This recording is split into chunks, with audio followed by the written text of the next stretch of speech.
Salut à tous. Ça fait longtemps que j'avais pas dit ça. On se retrouve aujourd'hui pour parler de Birds of Prey. Je m'excuse un petit peu du retard, mais j'ai eu le bac blanc juste avant les vacances, donc du coup je pouvais pas trop me permettre de faire des vidéos. Donc là vous allez en avoir une bonne dizaine qui vont arriver. Donc je vais parler de Birds of Prey, que je suis allé voir deux fois. Une fois en VO, la première fois que je l'ai vu, et en VF avec un ami. Et la VF est pas mal. Vraiment, je pensais vraiment pas la supporter à cause de la voix de Harley Quinn, mais ça passe. Elle est pas dégueu. Et j'ai clairement, oui, plus adoré la VO évidemment. Pour vous situer un petit peu le contexte, j'aime beaucoup le DCIU plutôt. Il y a aucun film que je déteste et celui-là, j'avais très peur parce que je le sentais pas du tout. Hein. Je l'ai déjà dit dans ma vidéo sur mes prévisions 2020. Et force est de constater que je l'aime bien. Et je me force pas du tout à le dire, c'est vraiment, j'ai vraiment beaucoup aimé, je m'attendais vraiment à m'ennuyer et à pas aimer du tout. Enfin, quand on voit les bandes annonces, je prédisais la catastrophe. Et honnêtement, j'aime beaucoup et je vous conseille de le voir. C'est pas du tout à chier, pour moi. J'ai noté pas mal de choses. Ce qui est bien dans le fait que je fasse la vidéo un petit peu tard, c'est que je vais pouvoir répondre à certaines choses que certains youtubeurs ont dit, que je ne citerai pas, et avec lesquels je ne suis pas d'accord, et puis au moins voilà, je pourrais au moins répondre et puis donner mon avis là-dessus. Pour commencer, alors j'ai pas vu de critique négative là-dessus, mais si je vois un connard qui dit ouais en fait dans la narration c'est complètement Deadpool, je pense que je supprimerai son commentaire déjà sur ma vidéo. Je blague, hein. Mais vraiment j'ai eu très peur en voyant le film que le film se fasse accuser de plagiat. Et les gens sont pas si bêtes que ça finalement, puisque j'ai entendu personne, je crois, dire ça, le soulever ou juste dire ça m'a fait penser à Deadpool un petit peu. Non. Donc je suis assez content parce que c'est pas Deadpool qui a inventé c'est ce type de narration pour ceux qui ont vu le film. Donc franchement ça m'aurait énervé d'entendre ça. Donc je tenais à le dire quand même. Question mise en scène, c'est très bien fait. Les combats sont très beaux, très bien filmés et très stylisés. Il y a beaucoup de plans ralentis dans certaines scènes, ce qui est assez étonnant parce que c'est pas en 3D. Donc bon, c'est pas plan au ralenti ne veut pas forcément dire 3D, mais souvent dans les films d'action c'est pour ça. Donc il y en a beaucoup.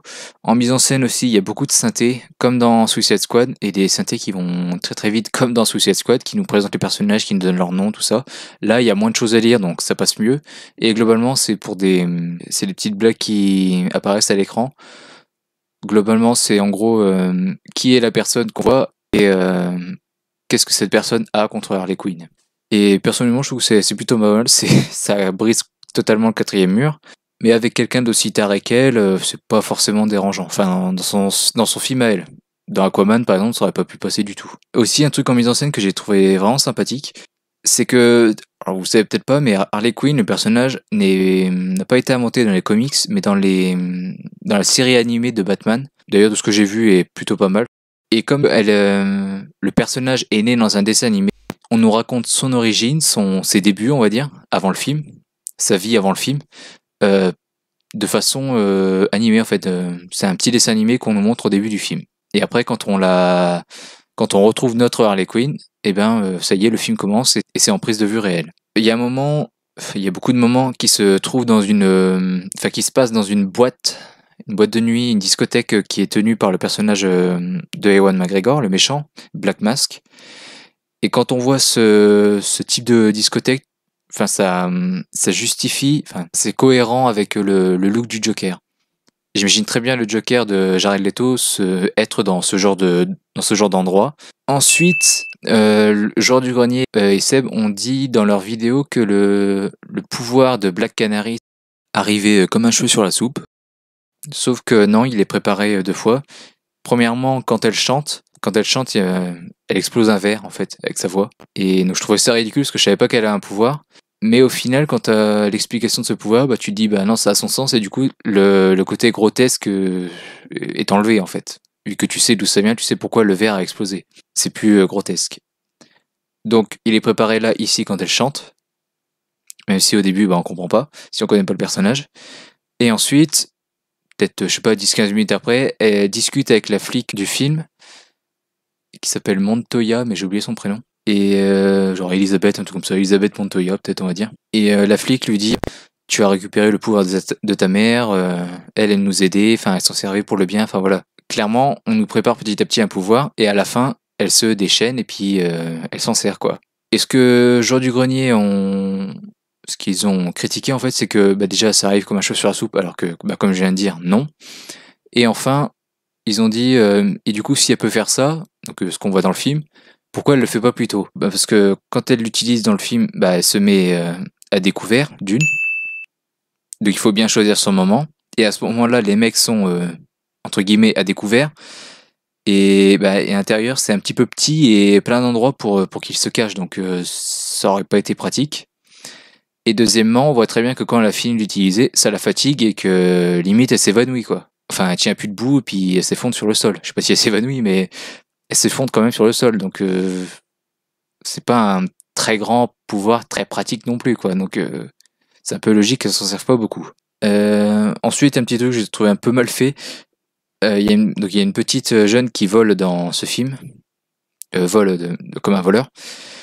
Et il y a un moment, on la voit bah, juste avant qu'elle vole un truc important, qui va la foutre dans la merde. Elle vole un truc dans, je sais pas ce que c'est, un porte-monnaie, je sais pas, une vieille dans son sac. Et enfin, clairement, ça se voit que c'est un film parce qu'en vrai, même cette petite vieille, je sais bien que quand les pickpockets nous volent des trucs, on les sent pas. S'ils font bien leur truc, on n'est pas censé les sentir. Mais là, quand même, c'est un peu gros quand même. Elle a la main dans son sac et tout. Enfin, on voit bien que le sac bouge et tout. Enfin, en vrai, la vieille le sent. Mais au moins, du coup, c'est cohérent avec le fait qu'elle se fasse toujours choper. Une autre incohérence, au tout début, Harley Quinn dit enfin, dit à ses copines, enfin, à quatre copines qu'on verra pas dans le film, qu'elle est plus avec le Joker, parce que ses filles en discutent. On la voit pas leur dire, mais ses filles en discutent, donc on comprend qu'elle leur a dit. Et après, 5 minutes après, elle dit à Black Canary, oui, donc le Joker et moi on n'est plus ensemble, mais chut, tais-toi, personne n'est au courant, je l'ai dit à personne. Voilà, un petit peu incohérent, mais bon.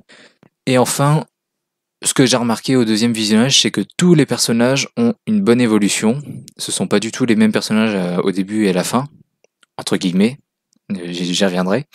Parce que bah, la flic évolue pas en hiérarchie, parce que au début du film, elle nous est présentée comme une femme qui s'est fait avoir par un collègue, qui a pris tous les louanges dans une affaire, et puis du coup, il a pu gagner en échelon. Et du coup, elle, bah, elle a tout eu dans le cul.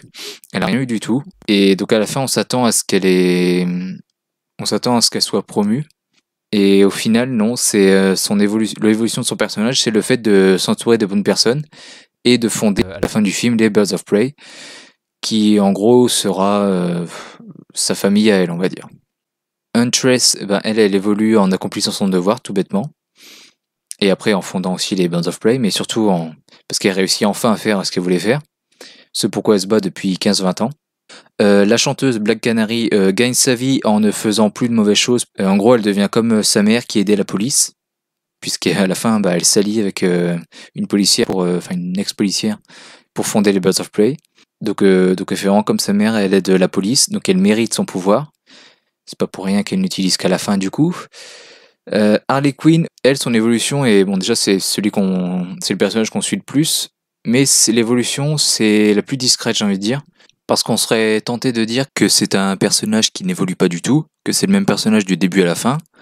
Alors oui, elle est toujours tarée, mais au tout début, elle apporte des boissons donc à ses copines dont j'ai parlé plus tôt, là, qui me parlent sur elle et le Joker. Et donc elle les entend, et se rendant compte qu'elle ne peut pas leur faire confiance, qu'elle se moque un peu d'elle, elle envoie les boissons par terre, quoi, elle les jette. Et à la fin, elle revient avec les mêmes boissons, probablement le même nombre de boissons, pour les apporter bah, à ses nouvelles copines, les Birds of Prey. Et c'est comme ça qu'on voit que le personnage a évolué, parce qu'il a enfin trouvé, c'est con à dire, mais elle a enfin trouvé quelqu'un à qui apporter ses boissons, et donc à qui se confier, à qui s'allier, etc. Même si, et c'est là qu'est la vraie évolution, elle finit par s'émanciper, ce qui donne son nom au film. En gros, elle fait pas partie des Birds of Prey, elle les laisse en plan. Et en fait, l'idée c'est ça, c'est que le personnage évolue pendant ce film en s'émancipant. Donc c'est évident parce que c'est dans le titre, mais ça nous est montré dans le film de cette façon-là. Et enfin, je pensais que la voleuse, elle, n'évoluait pas du tout, mais au final si, parce qu'elle a enfin trouvé sa famille d'accueil en la personne de Harley, puisqu'à la fin elle reste quand même avec elle. Donc voilà, pour moi c'est pas du tout un film con, c'est quand même un film qui a quelque chose à dire. Alors, je vais pas rentrer dans le débat, ouais c'est un film féministe, la preuve c'est que des femmes qui s'émancipent, tout ça. Si vous voulez, mais enfin franchement, enfin il vous faut pas grand chose.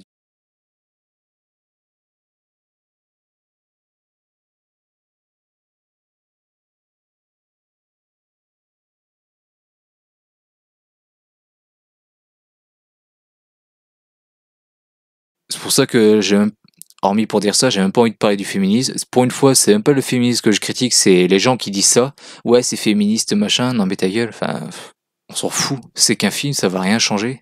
Donc voilà. Donc si vous avez encore foi au DCU, parce que je suis conscient d'être une des seules personnes au monde à aimer cet univers de films, bah n'hésitez pas. Moi je vous encourage à aller le voir. C'est très sympa, et puis au moins si vous avez peur, enfin dites-vous que ça dure qu'1h50, voilà, c'est pas la mer à boire. C'est pas très très long non plus. Et les scènes d'action sont très cool, et puis il y a des bonnes musiques, des bonnes blagues, donc voilà. Et donc je vous dis à très bientôt pour une prochaine critique sur Citizen Kane qui arrivera très bientôt. Salut à tous!